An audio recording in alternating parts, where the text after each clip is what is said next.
हम प्रार्थना कर रहे हैं शब्दों को बोल करके, हे प्रभु मेरे कारोबार को ठीक कर दे, हे प्रभु मेरे परिवार को ठीक कर दे, हम इस तरह से प्रार्थना करते हैं। हे परमेश्वर ये दर्द है, ये मुझे बहुत परेशान कर रहा है। तो इन बातों को शैतान सुनता, लिखा है कि वो द्वार पे खड़ा होकर के ये सुनता रहता है, इस ताक में रहता है कि किसको फाड़ खाए। वो सुनता रहता है और वो क्या चाहता है कि कोई वीक पॉइंट आप दे, कोई ऐसी बात आप दे, कोई आपकी जीवन रूपी कश्ती में एक छेद उसको मिले जहां से वो घुस करके तुम्हें तबाह कर सके।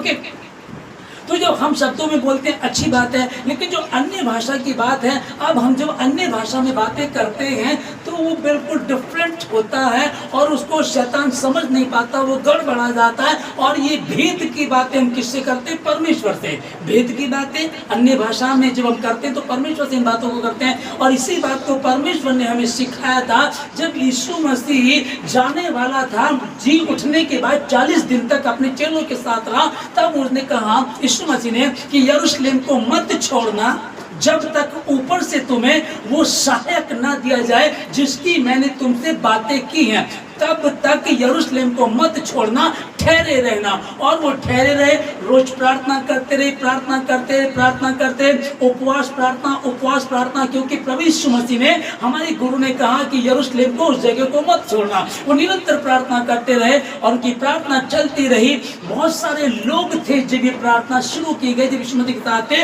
लेकिन धीरे धीरे लोग घटते चले गए। यार पता नहीं कब होगा, पता नहीं कब वो सहायक मिलेगा, पता नहीं वो पवित्र आत्मा कब होगा। जब प्रभु यीशु मसीह ने हमसे कहा था, नहीं हुआ, बहुत सारे लोग चले गए, 120 लोग बचे। और जब पवित्र आत्मा उन पर उतरा, वो ठहर गया और उनकी जीभें आग सी फटने लगी। और वो पवित्र आत्मा जब उतरा तो अन्य भाषाओं में बातें करने लगे। आमीन।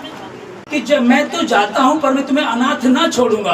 अब चेले यही सोच रहे, भैया अब बड़े बड़े चमत्कार यीशु मसीह दिखाया करता था, लेकिन यीशु मसीह तो खुद जा रहा, अब हमारे पास क्या रहेगा? और परमेश्वर मनों को जानने वाला, परमेश्वर को पता था, ये सब चिंतित हैं कि अब हमारा क्या होगा? परमेश्वर यीशु मसीह तो चला जाएगा, हमारा क्या होगा? परमेश्वर ने सहायक दिया, सहायक देकर, अब सहायक क्यों? कि आने वाले समय में क्योंकि विपत्तियां होंगी, मुसीबतें होंगी, परेशानी होंगी, और शैतान जमीन पर उतर आया है क्योंकि जानता उसका समय थोड़ा ही है। और हमारी लड़ाई किसी मनुष्य से नहीं, किससे? उसी हवा से, उसी दुष्ट आत्मा से, उसी पुराने सांप अजगर, उसी इब्लीस से है। और उसी का सामना करने के लिए कि जब तुम अन्य भाषा में बातें करते हो, तो क्या है? अन्य भाषा में जो बातें करता है मनुष्य से नहीं परंतु परमेश्वर से बातें करता है, और वो भेद की बातें अन्य भाषा में बोलता है। आमीन, हालेलुया। हाल ही में आपने एक सुना होगा कि हमारे हरियाणा के जिला भिवानी में एक लड़की मनीषा नाम की 19 साल की लड़की, बड़ा न्यूज पे चल रहा है कि उसे, वो बहुत शरीफ लड़की, स्कूल गई, स्कूल के बाद उसको कोई फॉर्म भरना था, वहां जाना था। उसके बाद 2 दिन बाद जब पता चला उसका, तो उसके साथ गैंग रेप किया गया, उसकी आंखें निकाल ली गई, उसकी किडनी निकाल ली गई, उसकी बच्चेदानी निकाल ली गई, और देखिए उसका गला भी काट दिया गया। आप समझिएगा, आप किसी को, चलो किसी के अंदर गंध है, उसने दुष्कर्म किया, रेप किया, छोड़ दिया, चलो ठीक है, मार दिया ठीक है, लेकिन इतनी भयानक मौत कौन देता है? और लड़की शरीफ, बिल्कुल सिंपल कपड़े पहनने वाली, बहुत अच्छी लड़की। अभी मैं क्या करूं आप लोगों को कि यही क्या मैं, अब ये वो अन्य जाति की, ठीक कोई बात नहीं है, लेकिन मसीह यीशु सब के लिए। अब आपसे मैं वो बात करना चाहता हूं जो परमेश्वर ने कही थी। हालेलुया।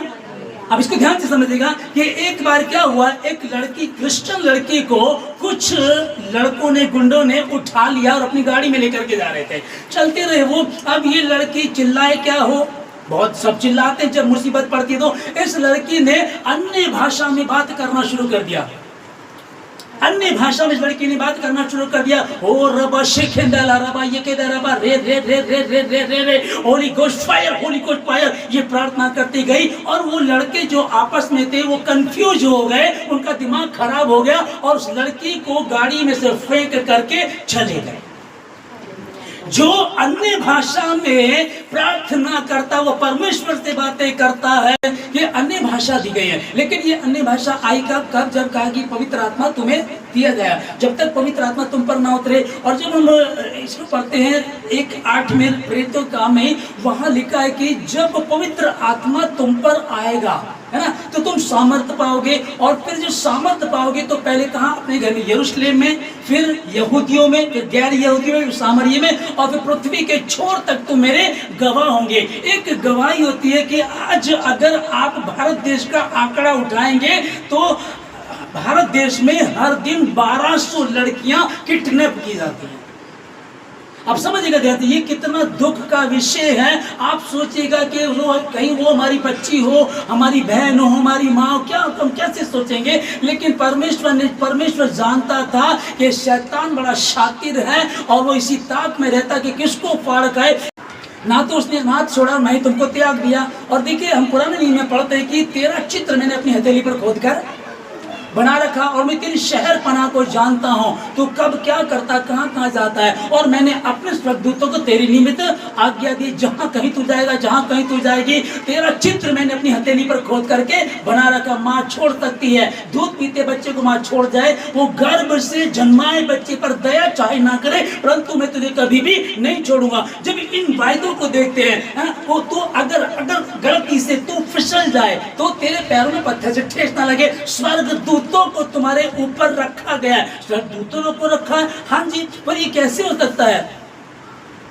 मैं तो बिल्कुल गरीब हूं, अगर हम एक चौकीदार भी रखेंगे तो 2000 रुपए उसको देने पड़ेंगे, कम से कम 2000 हर महीने में देने पड़ेंगे। अब ये स्वर्गदूत को, हाँ, उसने मुफ्त में तुम्हारे लिए मुहैया किया है, उसने स्वर्गदूतों को ठहराया, और हर एक विश्वासी के लिए 2-2 स्वर्गदूत होते हैं। वो मार्ग में तेरी रक्षा करेंगे। मैं अपने दूत को तेरे आगे आगे भेजता हूं, वो मार्ग, टेढ़े मेढ़े मार्ग को सीधा करेगा। परमेश्वर, हम आपका धन्यवाद दें प्रभु जी। लेकिन मेरी प्रजा मेरे ज्ञान की ना होने के कारण नाश हो जाती है। जो इन बातों को नहीं जानता, अभी क्या चल रहा है कि जब इस बात को देखा कि उस लड़की को किडनैप करके जो लोग ले गए गुंडे, और वो अन्य भाषा में बातें करने लगे, लोग डर जाएंगे, ठीक है ना। अभी देखिएगा कि हर देश में, हर जगह में जो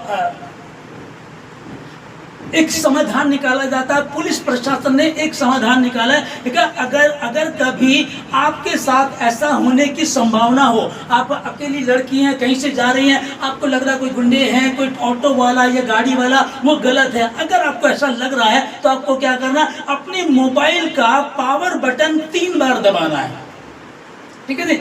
अब ये बताइएगा, अगर आपको इतना डर लग रहा है, उस समय आपकी हिम्मत होगी? और अगर गुंडों ने आपको पकड़ लिया तो क्या वो आपका मोबाइल छीन नहीं लेंगे? क्या वो आपको 3 बार बटन को दबाने देंगे? ठीक है ना।